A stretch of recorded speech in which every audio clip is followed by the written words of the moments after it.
En ce 1er avril 2016 se tient le gala de charité de l'Association pour l'information et la prévention de la drépanocytose au chalet du lac de Saint-Mandé. Ce gala est organisé chaque année par sa présidente Jenny Hippocrate. Plusieurs personnalités du monde politique, associatif, artistique ainsi que du monde des médias ont répondu présents à l'appel, comme Valérie Pécresse, présidente de la région Île-de-France, ainsi que Jean-Marc Mormec, nouveau délégué interministériel pour l'égalité des chances des Français d'outre-mer.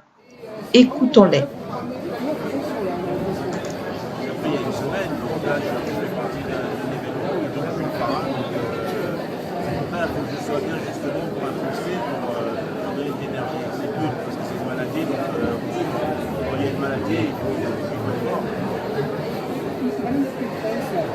Qu'est-ce que ça peut faire de travailler avec quelqu'un comme M. Mormec, qui est vraiment quelqu'un qui est dans l'action, qui n'est pas du tout un technocrate? J'ai eu l'occasion de le dire d'ores et déjà à certains de vos confrères. Je pense que Jean-Marc c'est une figure d'identification pour beaucoup de jeunes aujourd'hui ultramarins. C'est quelqu'un qui a réussi par le travail, qui a réussi par l'énergie, et en même temps qui veut redonner à la société. Il parle de ce que lui a réussi à faire. Et ça, je pense que cette exemplarité qu'il porte, eh bien, c'est des valeurs qui sont très importantes, surtout en ce moment en France. On a tellement de jeunes qui cherchent un sens à leur existence, à leur vie, qui ne croient plus dans la France. Je crois que Jean-Marc, il veut leur donner envie de France, et pour moi, c'est très important. 20 000 malades et plus de 150 000 porteurs sains avérés. Cette maladie frappe très durement la population antillaise. Pour la seule Martinique, près de 2 000 personnes en sont malades, près de 40 000 personnes en sont les porteurs sains. Vos actions permettent de sensibiliser le plus grand nombre, et particulièrement les jeunes gens, de faciliter une meilleure prise de conscience et de rappeler inlassablement l'importance de son dépistage. Mieux connaître cette maladie, c'est aussi apporter à tous ceux qui en souffrent une marque d'attention et de soutien. Vous le savez, la santé est au cœur de nos priorités. C'est pourquoi nous soutenons avec force les actions de la PNPD et que nous serons toujours présents aux côtés de cette association. Nous devons nous montrer solidaires et inviter chacun à faire preuve de responsabilité. Ce gala témoigne de l'esprit de solidarité qui nous unit. La solidarité, c'est la fraternité en acte. Je suis très heureuse que nous avancions tous le même pas pour informer, mobiliser et prendre en charge ceux qui en ont le plus besoin.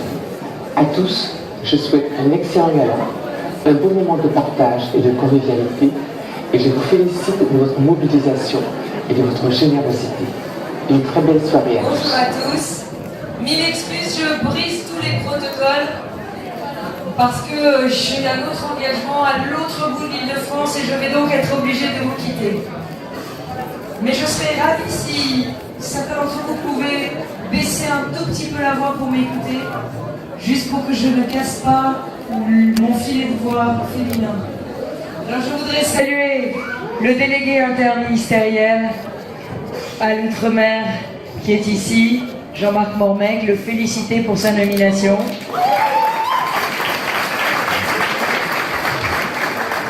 Je voudrais saluer la présence de 2 vice-présidents aujourd'hui. J'ai à mes côtés Patrick Caram, vice-président de la région Île-de-France pour la jeunesse, la vie associative et le sport. Et puis j'ai aussi Farida Adlani, vice-présidente pour la santé, la famille et les affaires sociales qui est là. Et je voudrais saluer tous les grands chercheurs qui sont là. Et puis je voudrais saluer les artistes. Je voudrais saluer tous nos compatriotes ultramarins et aussi tous les franciliens qui sont dans cette salle. Je salue aussi ceux qui ne le sont pas. Un petit peu moins quand même. Non, je plaisante. Je voudrais maintenant m'adresser directement à toi, Jenny. À Jenny Hippocrate. Pour dire que, évidemment, si je suis là, c'est par fidélité en amitié. C'est par fidélité en amitié pour une femme d'engagement, pour une femme exceptionnelle, pour une femme de tempérament, pour une femme qui se bat. pour une femme potomitan, pour Jenny, l'une des seules femmes que je connais qui arrive à remplir le zénith pour sa remise de décoration. Eh oui, mais le succès de Jenny, il est ailleurs.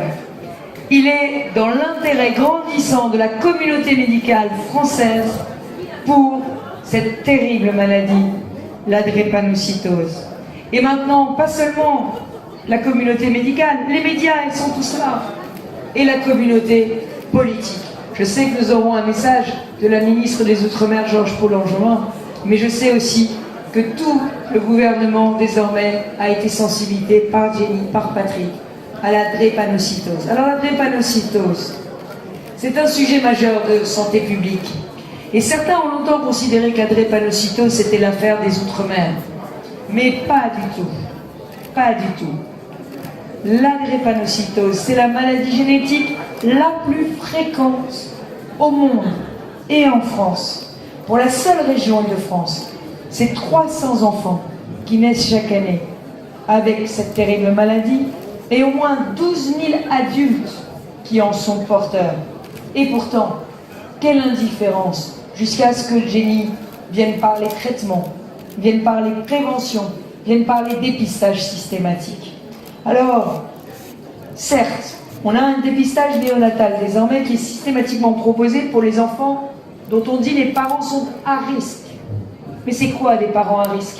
Dans une région aussi cosmopolite que l'Île-de-France, où tout le monde a un aïeul, où tout le monde a une histoire, où tout le monde a une identité diverse et plurielle. Donc oui, on a réussi à réduire le risque grâce au dépistage. Mais aujourd'hui, je suis aux côtés de Jenny, l'avocate du dépistage systématique de tous les enfants.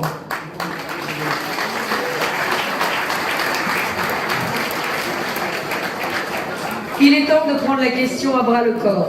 Alors, c'est d'autant plus important que la recherche avance très vite.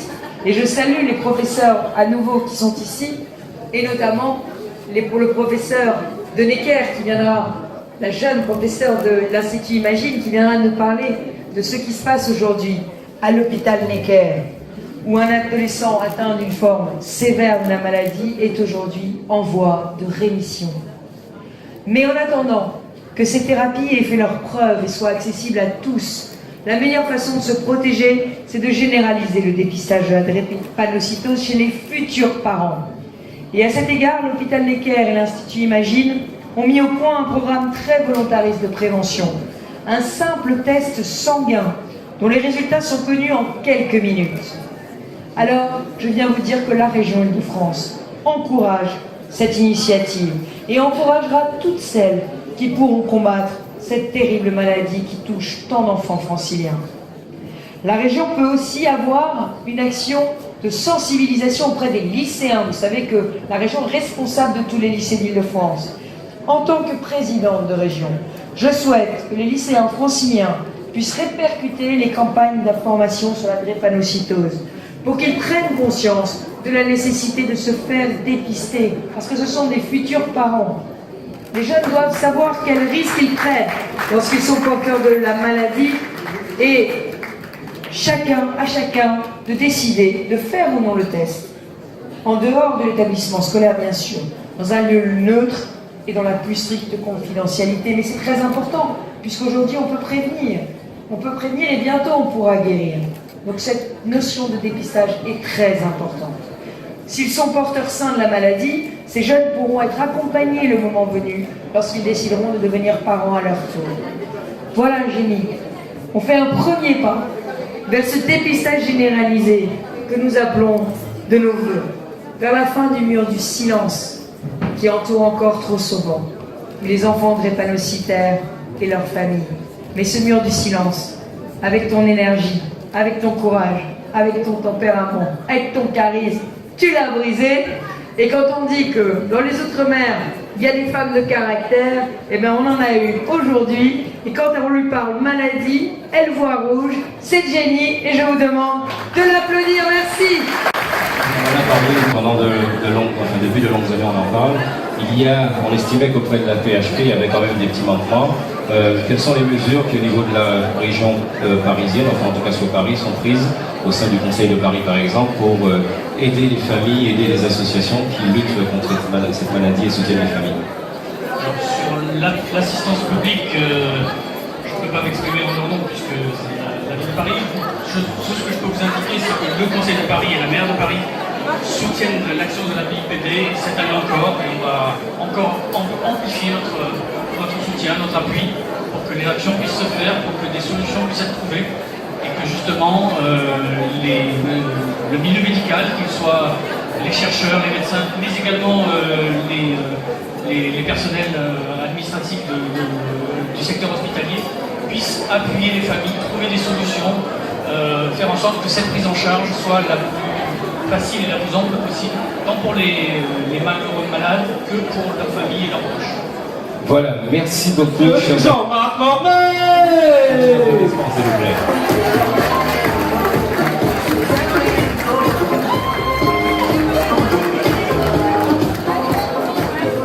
Attendez, s'il vous plaît. Récapitulatif des faits. Soi-disant, monsieur est musclé. Là, bon, il n'y a pas de soi-disant possible, on est d'accord. Ouais, mais Jean-Marc, Pierre-Paul, Jean-Marc, allez-y. Il y a une question de catégorie. Bonsoir, monsieur Mormet. Voilà. Oh, fais-moi le malin. Ça va, monsieur Mormet? Oh, parfait.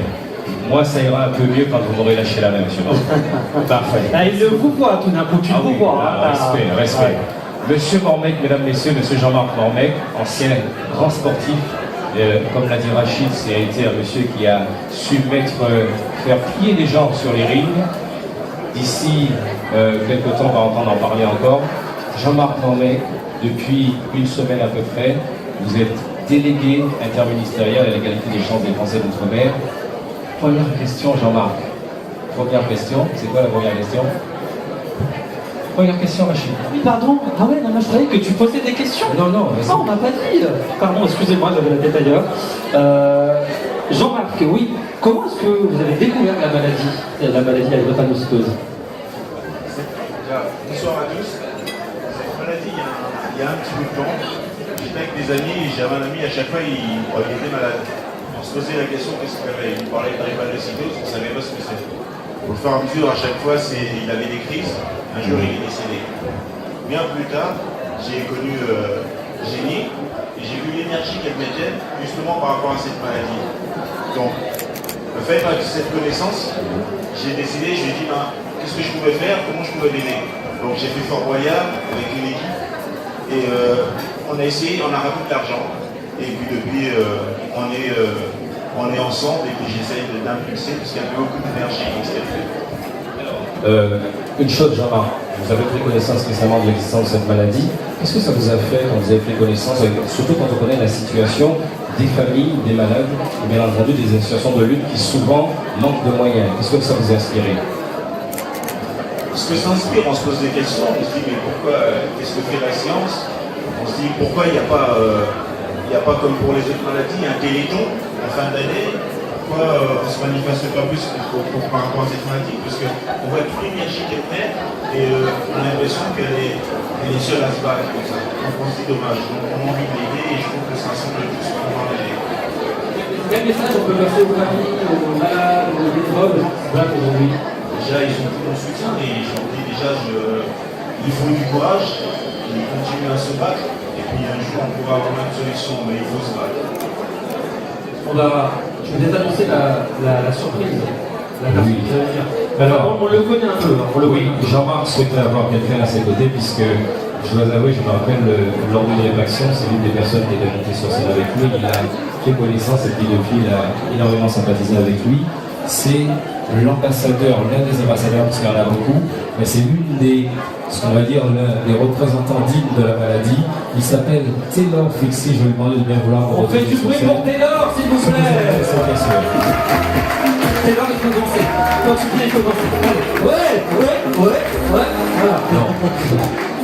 Rachid, Taylor, il aime pas danser. Ok, salut, merci, bonne année. Voilà, merci Rachid. Bonsoir Taylor, comment vas-tu? Ça va et toi? Ça va, merci. Alors, Taylor, aujourd'hui tu as 23 ans, c'est ça? On en a 24. 24, c'est pas grave. Taylor, très important, on te voit là, normal. C'est quoi ta façon de vivre cette maladie? Comment tu vis au quotidien avec cette maladie? Alors, bien entendu, on ne va pas vous raconter des choses trop critiques. Cette maladie, pour toi, c'est juste devenu une alliée ou alors tu fais avec ou... On va dire que c'est compliqué, puisque cette maladie, c'est quand même... ce n'est pas un allié, bien sûr, ce n'est pas une alliée, puisque ça reste un ennemi, mais un ennemi qui est moi-même, puisque comme on dit, qu'est-ce que la maladie si ce n'est la guerre d'un être contre lui-même? Donc c'est vrai que c'est moi-même, mais j'ai appris à vivre avec, j'ai appris à assumer, même si j'avais pas fait d'erreur. Mais c'est comme ça, c'est la vie. Après, bon, c'est vrai que ça n'a pas toujours été facile, puisque la drépanocytose, c'est une maladie très douloureuse. Je ne vais pas raconter les périodes de crise. De toute façon, comme je le dis souvent, c'est comme raconter ou essayer d'expliquer un arc-en-ciel à un aveugle. Vous ne pouvez pas comprendre quand vous ne l'avez pas vécu. Mais je ne le fais pas à personne. Voilà, alors, à nos côtés, il y a le parrain de la manifestation avec qui tu as fait des naissances il y a quelques années. Quand tu vois des personnalités comme Jean-Marc Mormec s'investir sur cette maladie, est-ce que ça te donne un petit peu de peps ou alors tu dis encore une personnalité nouvelle, tout simplement? Comment tu vis ça, toi? Bon, c'est vrai qu'il faut quand même apprendre à reconnaître les différences, puisque chaque personne est là pour son profit, du moins ça dépend lesquelles. Mais en même temps, dire ça, généraliser, serait un mensonge. Puisque, regarde, comme Jean-Marc, il n'y a aucun intérêt à apparaître là, présent avec nous, à nous aider. Et puis même beaucoup d'autres, les membres aussi de l'association. Mais dès que je vois une personnalité comme ça qui se dépasse pourtant pour une cause qui est censée normalement être connue, mais qui n'est pas connue, du moins pas assez, ça fait plaisir, c'est qu'on voit qu'on n'est pas seul dans la bataille, qu'on ne fait pas ça pour rien. Merci. Alors, Taylor, je sais qu'à chaque fois, tu as toujours un message, un petit message à délivrer aux gens qui sont devant toi. Ce soir, quel serait ton message pour les gens qui sont ici pour ce deuxième gala? C'est ça, c'est ça. Par contre, j'aimerais bien que tout le monde m'écoute.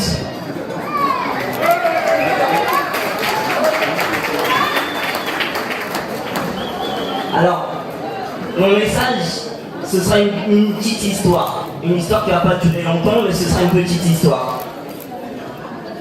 Mais j'attends que tout le monde se taise.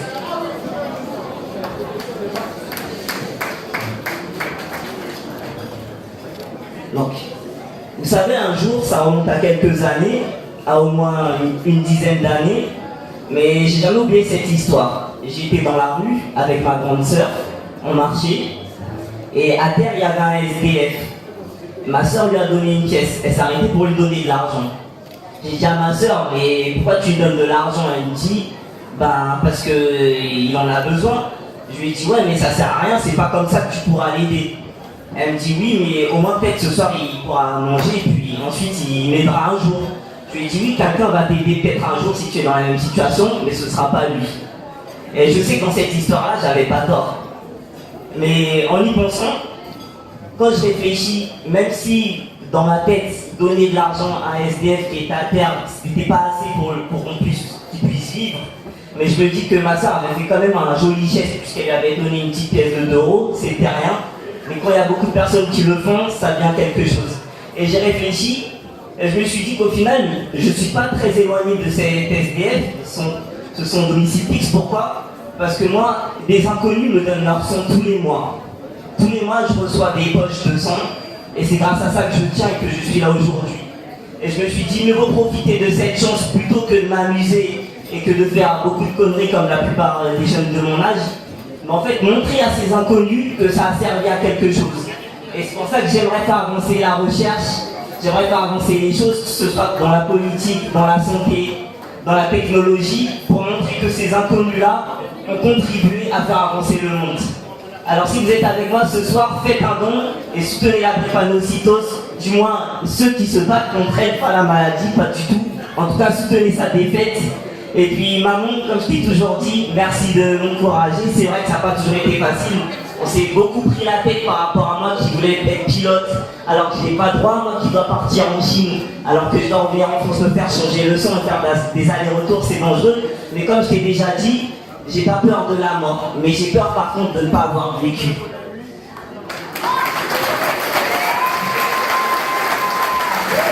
Merci beaucoup Taylor pour ce joli message dans le sens. Cher parrain, une petite conclusion. C'est fort, hein. Bon. C'est fort, hein. Moi, déjà, Oh là je là. voudrais remercier le fait que je sois délégué interministériel. Je voudrais remercier Patrick Taram, qui est mon ami, qui a contribué à que je sois délégué interministériel, Victorin Loret et tous les gens qui ont contribué. Donc, dire à Jenny que je suis là, je ferai toujours, j'essaierai de t'aider du temps que je peux, et puis on essaiera de monter une action encore pour la Drépano. On va pas te laisser, et puis j'espère que vous serez tous là aussi derrière elle, parce qu'elle met beaucoup d'énergie. Bonne soirée. Voilà, merci Ténor, merci Jean-Marc Mormec, qui je le rappelle est le nouveau délégué interministériel à l'égalité des chances des Français de l'Outre-mer. Mesdames, Messieurs, je vous rappellerai que sur votre table, je ne sais pas si vous l'avez remarqué, il y a une petite enveloppe. Dans cette enveloppe, vous allez pouvoir selon vos possibilités bien entendu, vous allez pouvoir chacun y faire un don. Il n'y a pas de montant minimum, vous pouvez mettre 5 €, 10 €, 15 €. Pardon. Nous allons accueillir le professeur Marina Cavazzana, qui est vraiment une éminente personnalité qui travaille à la coordinatrice du Centre d'investigation clinique et biothérapie à l'hôpital Necker en France. Elle a réalisé la transfusion à pas très longtemps, on va nous parler de cette opération. Je vous demande des applaudissements pour le professeur Cavazzana, s'il vous plaît.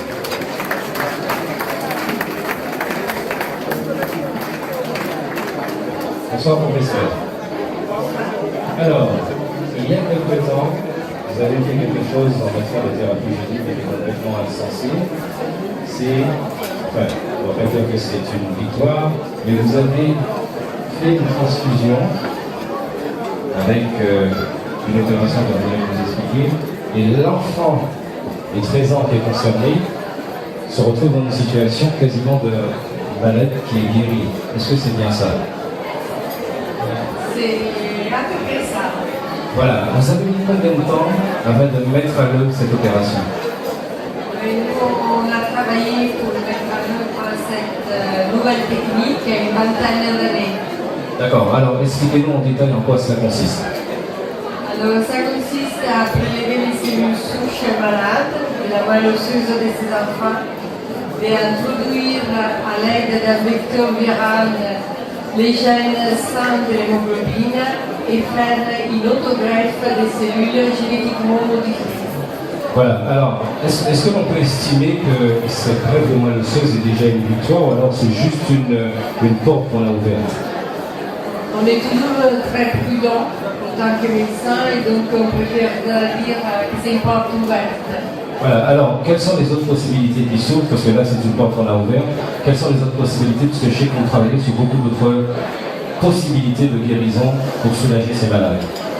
Non, ce que vous voudrez faire, c'est en 2017 ouvrir un nouveau essai clinique en France dédié exclusivement aux malades atteints de drépanocytose et pour vouloir faire bénéficier un grand nombre de patients. Madame, donc pouvez-vous vous présenter? Je suis Marina Cavazzana, professeure d'hématologie à l'hôpital Necker et à l'université Paris-Descartes. Et j'ai également un groupe de recherche à l'Institut Imagine. Merci. Quels sont les résultats qui ont été donc l'évolution par rapport à la maladie?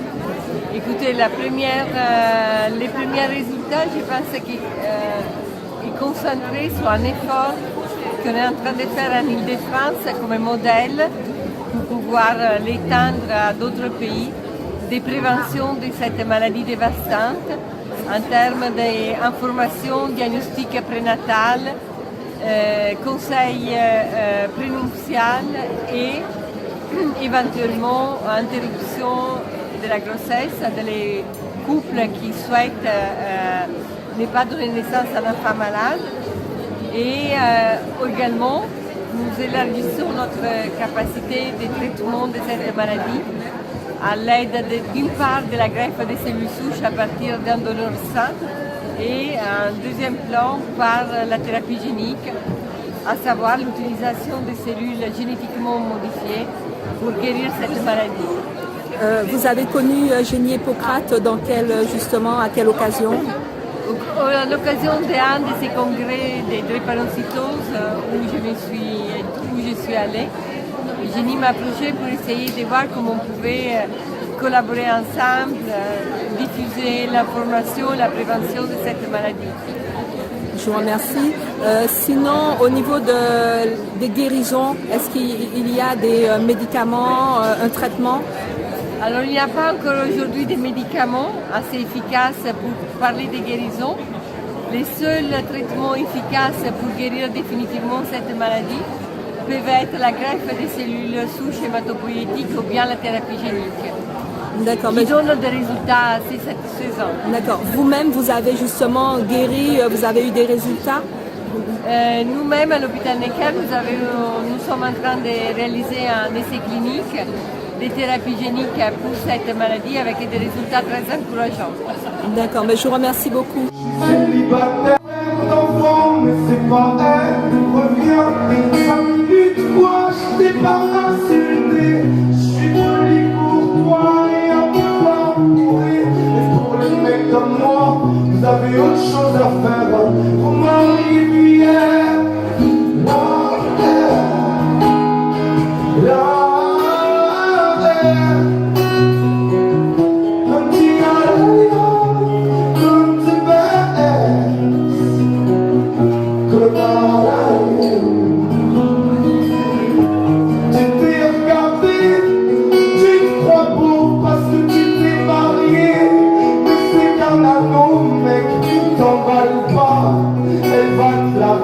comme elles le font chaque fois. Et puis l'autre fille, tu leur as parlé. Si tu veux, je lui dis, au moins c'est réglé. Et on dit aussi, enfin si vous en avez, attends 3 ans, 7 ans là, on verrait.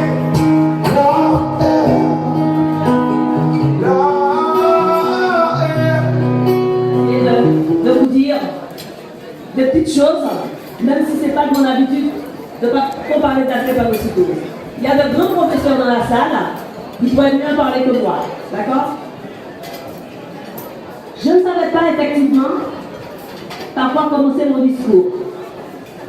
Parler encore du manque de fonds, parler des embûches que nous rencontrons au quotidien, parler des déceptions et des frustrations, pour ne pas dire des vexations que nous font subir certains responsables contactés par nous, au sujet des malades et des difficultés croissantes à tout point de vue.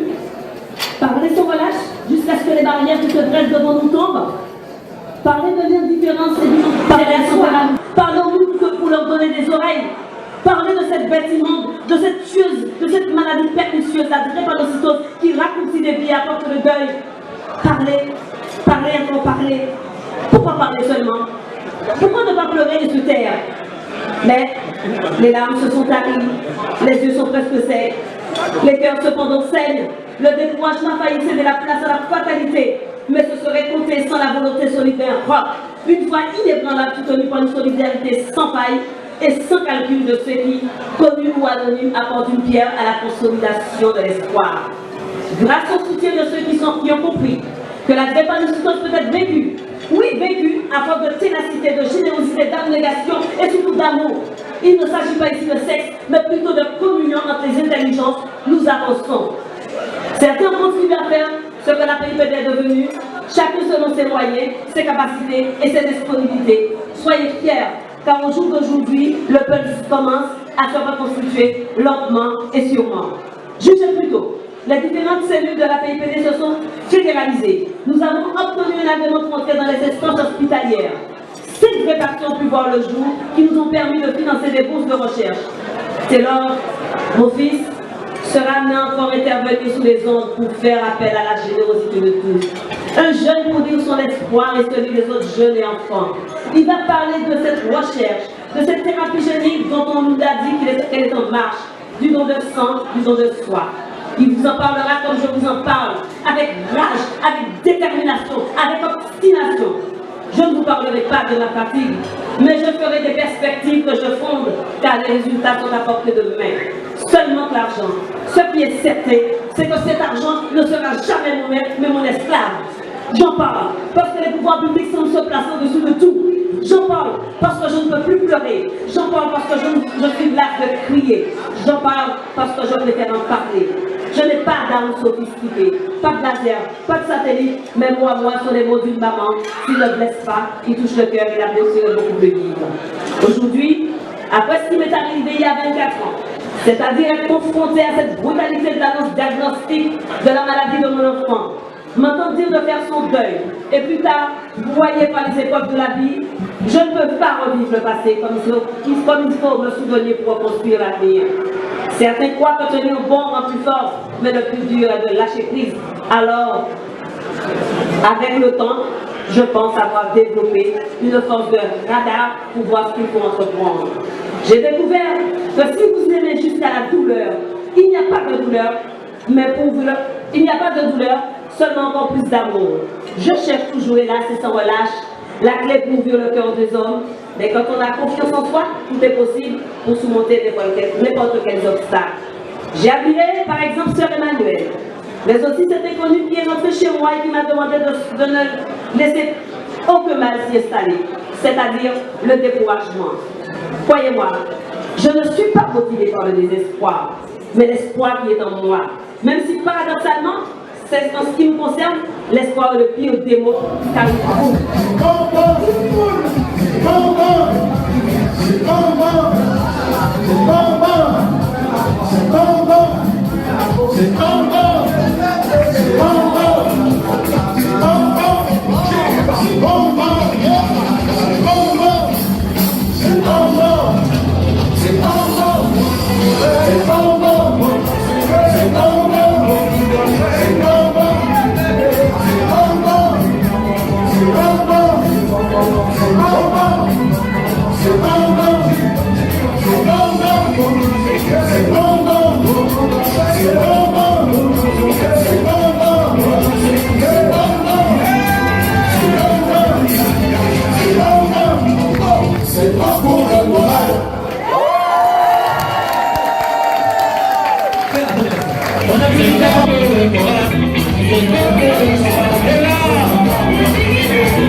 Longue vie à vous, encore plein de chansons, plein de scènes, plein de lives, merci à tous les artistes.